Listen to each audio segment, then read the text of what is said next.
Good afternoon. I'm Brandy Smith in the KHU 11 newsroom. We are standing by waiting to hear from President Biden, who's expected to lay out some new plans to get more Americans vaccinated. And one of those is to make vaccinations mandatory for federal employees. If they cannot get vaccinated, they're expected to follow strict protocols such as regular testing. Masks will also be required for everyone, including visitors inside federal buildings in COVID-19 hotspots. And the expected White House policy comes as major businesses are coming out with their own strict new vaccine policies. We had tech giants like Facebook and Google both announcing this week all of their employees who work in person have to be vaccinated unless they can't be for medical reasons. Whether it's due to stricter policies or the faster spreading Delta variant, we have seen a bump in the vaccination rate. Just Wednesday, the White House says there were more than 750,000 shots administered. That is the highest number all month. But we've also seen that increase in cases because of the Delta variant.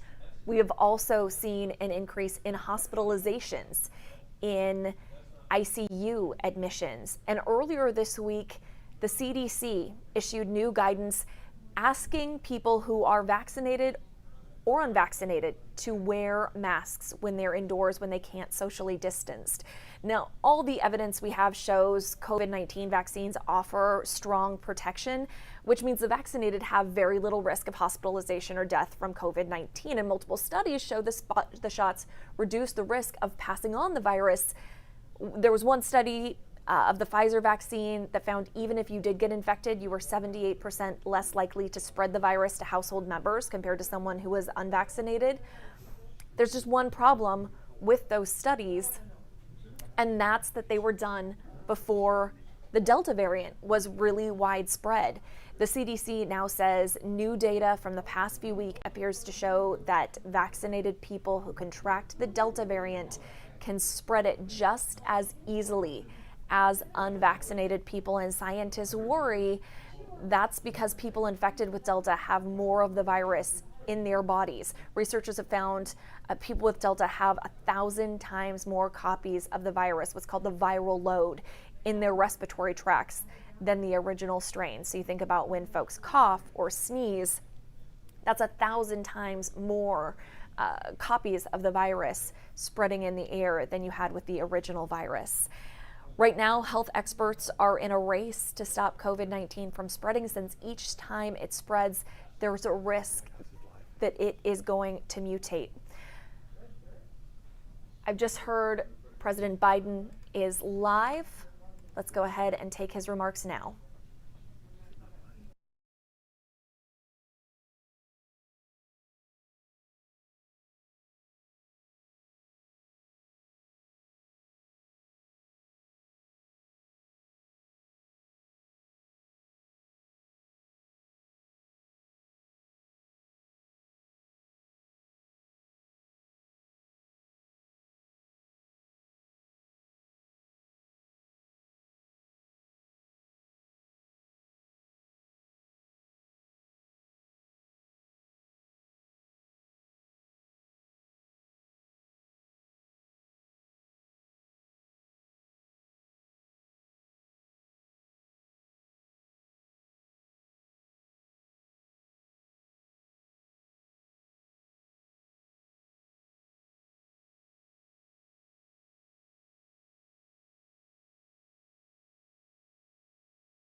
Wondering if you need a booster shot to add another layer of protection.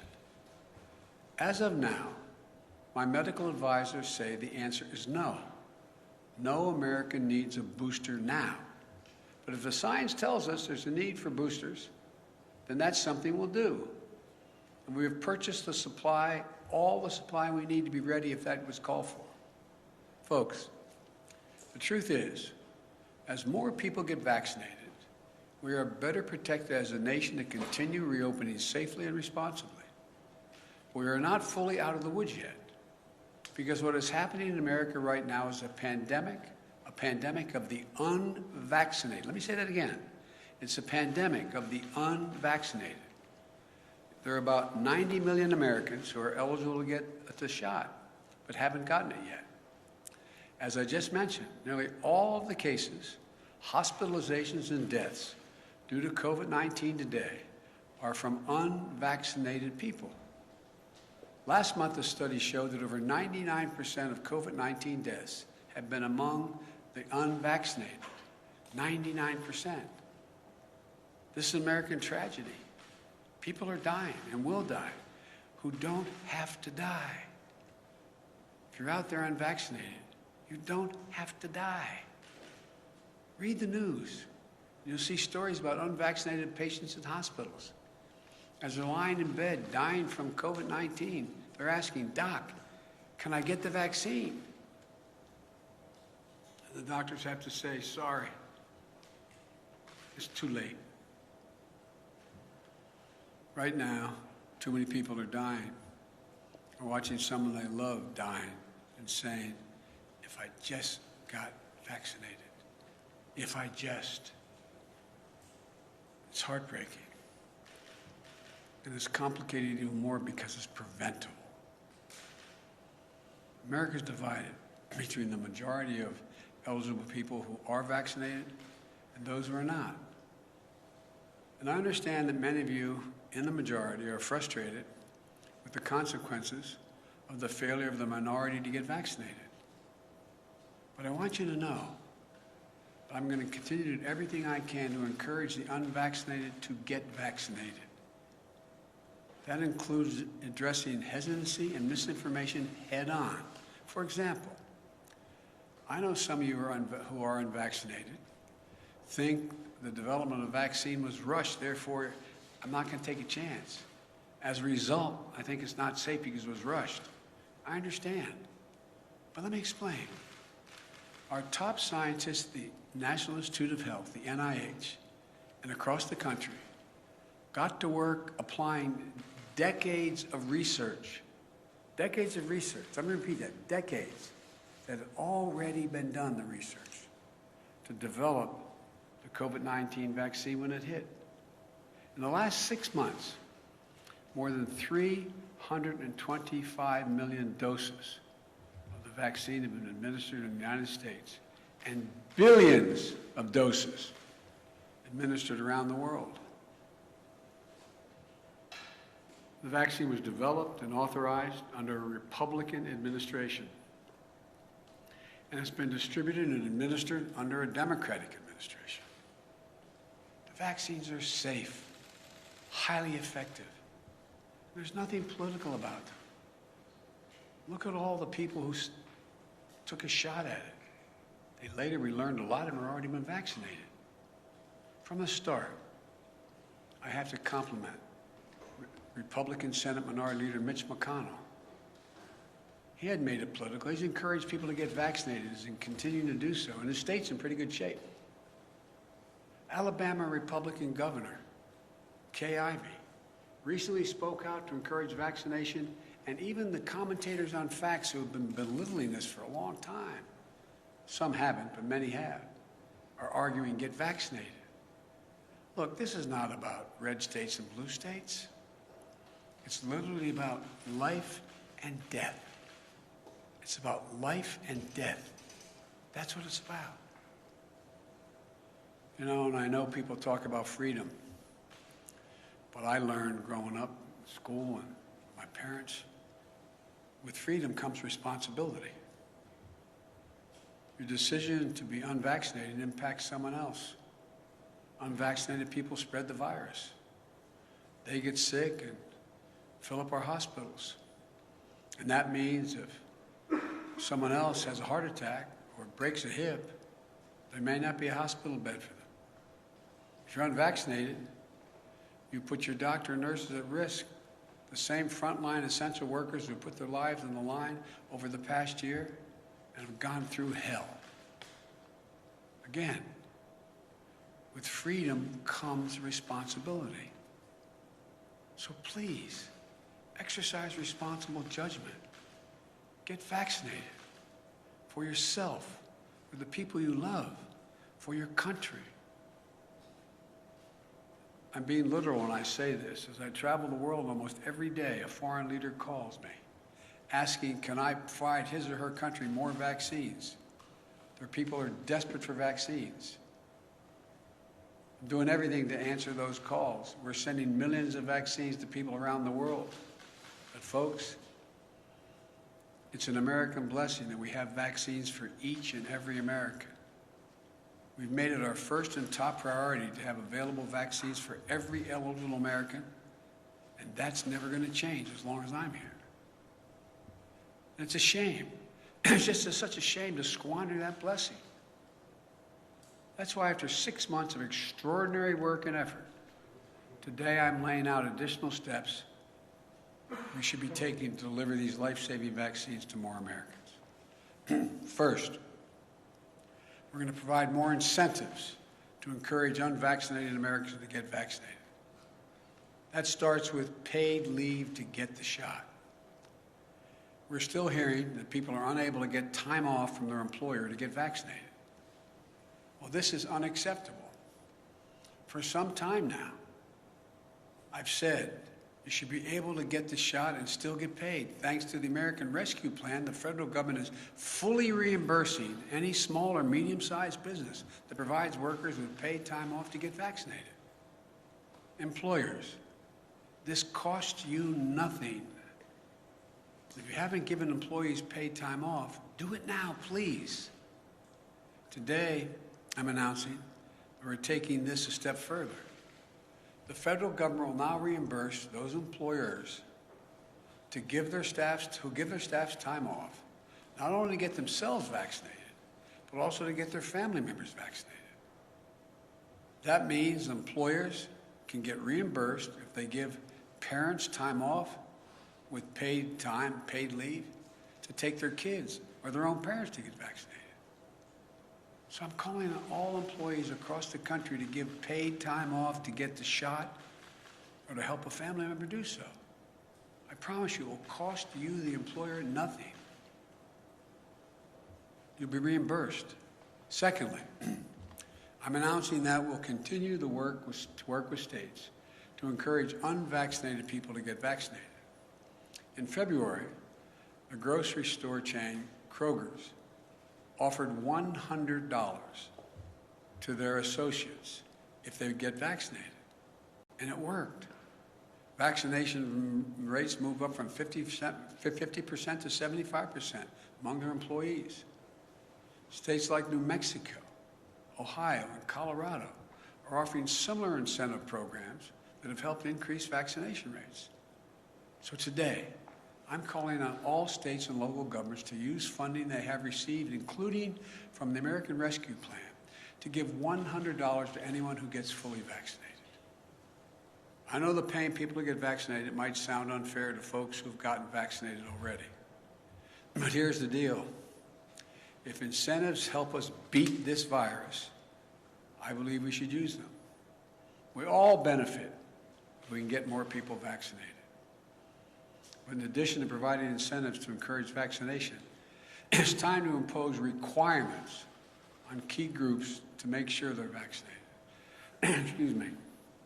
Just this week, we took an important step to protect our veterans. Like many civilian hospital systems are doing, the Department of Veterans Affairs will now require COVID-19 vaccines for doctors and nurses and other healthcare workers who provide medical care for our veterans.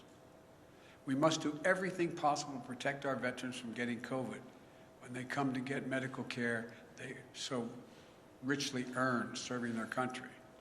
We owe them. Next, since many vaccinations are required for active duty military today, I'm asking the Defense Department to look into how and when they will add COVID-19 to the list of vaccinations our armed forces must get. Our men and women in uniform who protect this country from grave threats should be protected as much as possible from getting COVID-19. I think this is particularly important because our troops serve in places throughout the world, many where vaccination rates are low and disease is prevalent. Next, every federal government employee will be asked to attest to their vaccination status. Anyone who does not attest or is not vaccinated will be required to mask no matter where they work, test 1 or 2 times a week to see if they've acquired COVID, socially distance, and generally will not be allowed to travel for work. Likewise, today, I'm directing my administration to take steps to apply similar standards to all federal contractors. If you want to do business with the federal government, get your workers vaccinated. Look at the Chamber of Commerce, representing tens of thousands of American businesses, the National Association of Manufacturers. The Business Roundtable is comprised of the largest and biggest corporations in America. They're all applauding the actions the federal government is taking and urge them to follow suit. I also commend the National Football League. It has announced that if there are outbreaks among unvaccinated players and personnel, then the team risks forfeiting games. I urge other sport leagues at every level to take every step they can. Every day, more businesses are implementing their own vaccine mandates. And the Justice Department has made it clear that it is legal to require COVID-19 vaccines. We all want our lives to get back to normal. And fully vaccinated workplaces will make that happen more quickly and more successfully. We all know that in our gut. With incentives and mandates, we can make a huge difference and save a lot of lives. I also want to speak to families with children in school. We can and we must open schools this fall, full time. It's better for our children's mental and emotional well-being, and we can't afford another year out of the classroom. Every school should be open, and we're giving them the tools to be able to do so safely. Even in those areas where they have a higher vaccination, they have a higher rate of COVID. Through the American Rescue Plan, we provided schools billions of dollars to implement safety measures, better ventilation, social distancing, and other measures. In March, when vaccinations were scarce, I prioritized teachers and school workers by utilizing our federal pharmacy program. Almost 90% of educators and school staff are now vaccinated. Additionally, the CDC has provided clear guidance on how all schools can safely protect the kids and bring them back to the classroom. Every student wear a mask. It's that simple. So we've funded safety measures in schools, we've vaccinated teachers and staff, and we can mask up our kids for further protection. But once again, there's one more thing we need to do. Get more adolescents, ages 12 and up, vaccinated now that they've been cleared. In the past week, the good news is we've seen the average number of 12 to 17-year-olds getting vaccinated increase 22% per day. Today, I'm asking school districts to host one last pop-up vaccination clinic over the coming weeks for kids ages 12 and up. We're directing the federal pharmacy program to help make that happen. Parents, get your children vaccinated. You do it for so many other things right now. For kids under 12, if and when the vaccines are deemed safe for them, we'll be prepared to get the vaccines administered as quickly and as safely as possible. Look, and as we work to vaccinate more Americans, we're prepared for outbreaks in areas where there are unvaccinated people. My administration has made it clear to every governor that more federal resources are available to them. This includes deployment of surge teams composed of experts from the CDC and the Federal Emergency Management Agency, the FEMA. We're going to continue to provide states with more testing, treatments, protective equipment, personnel, mobile vaccination clinics to stem the surge of the virus among the unvaccinated. The pictures of hospitals in several states overloaded with patients is unnecessary, avoidable, and tragic.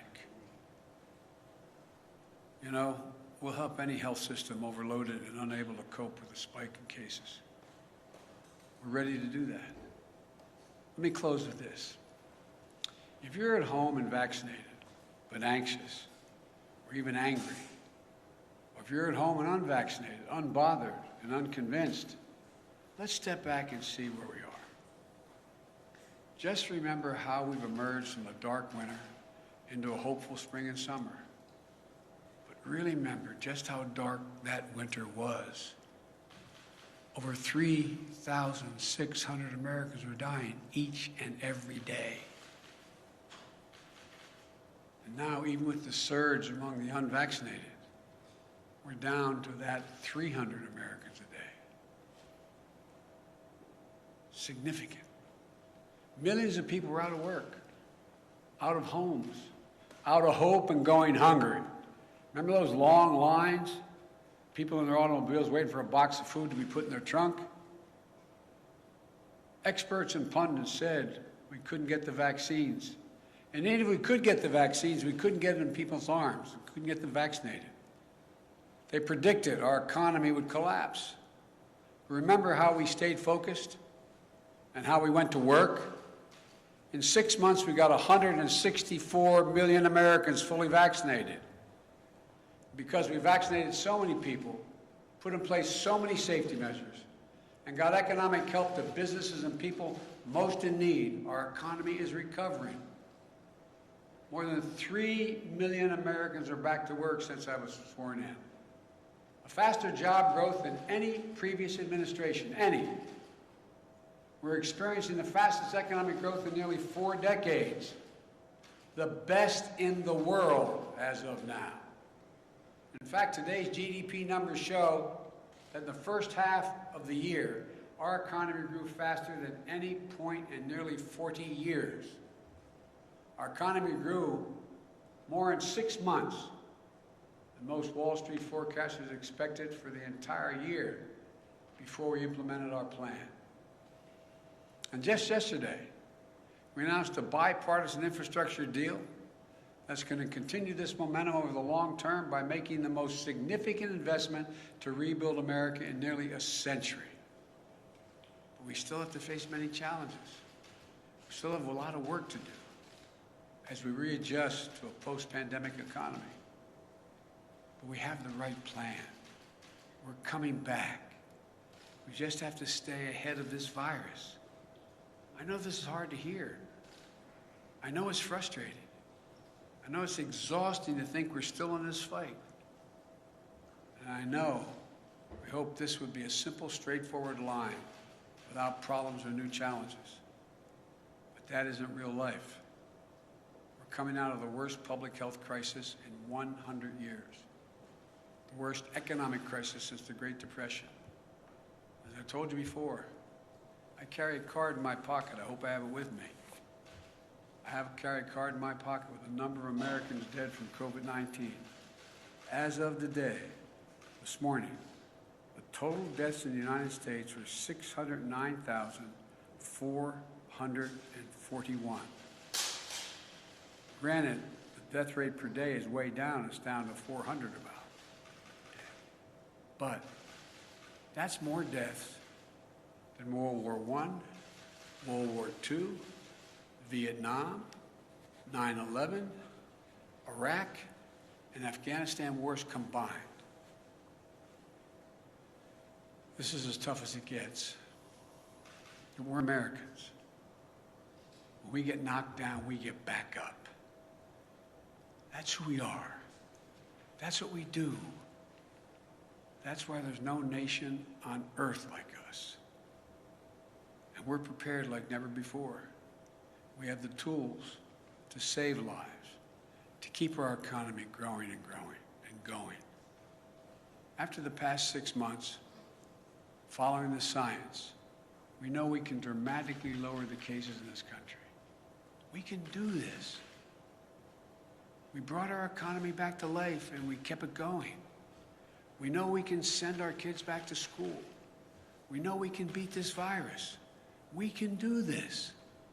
We all just have to do our part.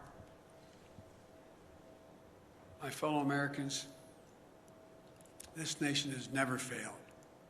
We have come together as the United States of America. So I say to all those who are unvaccinated, please, please get vaccinated. And to the rest of America, this is no time to be despondent or let our guard down. We just need to finish the job with science, with facts, with the truth. And together as Americans, we're going to be able to beat this. May God bless you all, and may God protect our troops. Thank you. Mr. President, Mr. President, Why do Mr. vaccinated President, people still need to Mr. mask President. up? Mr. President. How long do you think it might be necessary to wear a mask, and at what point do you think people might have to have a booster shot? Thank you. I said in my talk, the booster shot is not needed now. It is possible that it will be needed later. I don't know. The science hasn't dictated that yet. And the first part of your question? How long do you think people might have to wear a mask again? Well, if you notice, a lot of places people don't have to wear masks. Let's get that straight. The places where people have gotten vaccinated, where we have a high vaccination rate, people do not have to wear masks at all. Like some of you were with me yesterday when I was up in Lehigh Valley. Didn't have to wear a mask there. Don't have to mask if you come home to Delaware with me. I know you love doing that. But you don't have to wear a mask. The places people are probably going to have to wear masks in those communities where the high rate of unvaccinated stays high and they don't move. They don't move to getting vaccinated. But I think you're going to find the patience of businesses and the patience of a lot of other people running thin. Because the fact is, if you had high vaccination rates, we wouldn't be in this spot right now. Yes, sir. Mr. President. Mr. President, will this set up an American workplace for federal workers and private sector that really is the vaccinated versus the unvaccinated? And is that a pressure you're trying to harness now? Well, no, I'm not. Look, what I'm trying to do is keep people safe. I mean that sincerely. So, if in fact you're unvaccinated, you present a problem to yourself, to your family, and to those with whom you work. Because as pointed out, I was asked the question about why would people who have already been vaccinated get it? Well, you got anywhere from 2 to 3% on average, the last study done, that can still get COVID. They don't get very sick. They don't get hospitalized. It's not serious, but they can catch it. And the concern is they may be able to pass it on. And so that's all being studied right now. But the important thing is, if people are vaccinated, the transmission rate drops through the floor. And that's all we're trying to do. Yes. Mr. President, thank you. Why not push for vaccine mandates in states, private companies, schools? Do you want to see those entities pass vaccine mandates? Well, I'd like to see them continue to move in that direction, and that's why I pointed out. I had asked the Justice Department to determine whether they're able to do that legally, and they can. Local communities can do that. Local businesses can do that. It's still a question whether the federal government can mandate the whole country. I don't know that yet. Mr. President, you said earlier this week that we are not headed back towards lockdowns, but if the science is evolving, how can you be so confident in that? We heard you say weeks ago that the virus was going on, but Dr. Fauci has also indicated that we are headed in the wrong direction. Well, You're literally correct on everything you said, but it doesn't come to the conclusion you're implying. It is clear that if everybody's vaccinated, the existing vaccines work to prevent death, serious illness, hospitalization. Okay? If tomorrow I could wave a wand and every American was vaccinated, then in fact we'd be out of the woods. Now, can something else happen a year from now? Can there be a different virus? Can there be something? It's possible. But I'm talking about COVID and the existing variants that have come forward so far. So it's a simple proposition. If you're vaccinated, you find yourself in a situation where you are highly unlikely, even if you somehow get the virus, very small percentage do, that you are not going to be hospitalized, you're not going to be on a ventilator, you're not going to be sick, but you could be in a position to possibly spread it to someone who wasn't if you have it in you. Yes? Thank you so much, Mr. President. Thank you. I wanted to ask, why not require that the people show proof that they're vaccinated? And also, if you could just, with the 4 million, how much of an impact do you think this will have? Do you have a projection, sir? The projection on what? On how many people will get vaccinated by putting in this system? No, I'm not going to get in the business of projecting. Exactly how many people are likely. All I know is that we go through these periods, then we run up against a wall, then something happens where people realize, oh my Lord, this is really a problem, and they begin to see things. Look, the fact that a lot of your friends are now saying, get vaccinated, who were before were saying, this is not a problem, this is all a Democratic thing, with a small d and a capital D. I mean, there's a lot changing.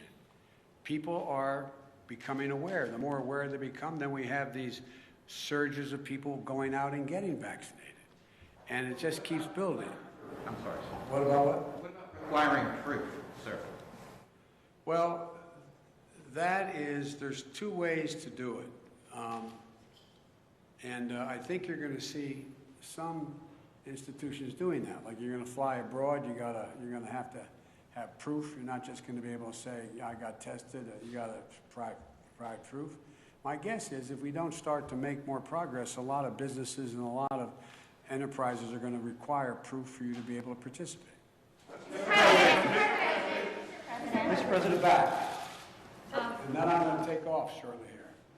What further actions are you going to take to encourage private businesses to follow this type of model to either require vaccines or require testing or other preventative procedures? I just did. I'm going to keep at it. I'm going to be talking about it around the country. Are you going to reach out to private businesses, meet with them, try and actively encourage them to follow this model? Well, I have. That's why we have folks from the Chamber of Commerce to the manufacturers, et cetera. So, am I going to call a meeting of every, business in the country to come to Washington or go on? I have made the case repeatedly. I doubt whether there's a single solitary business that doesn't understand that I think it's smart for them to require testing, and if you can't demonstrate, you can't prove you've been vaccinated, you have to be tested.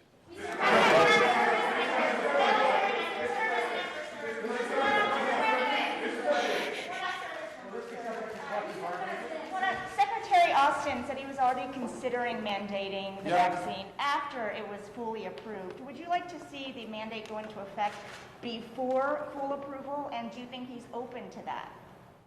I know he's open to it, and the question is, when is the right time to get the most bang for the buck when you do it? A lot of this is timing, and so I think it's going to happen. But look, the one thing that you all are being politely and appropriately referencing is that it's still a temporary approval.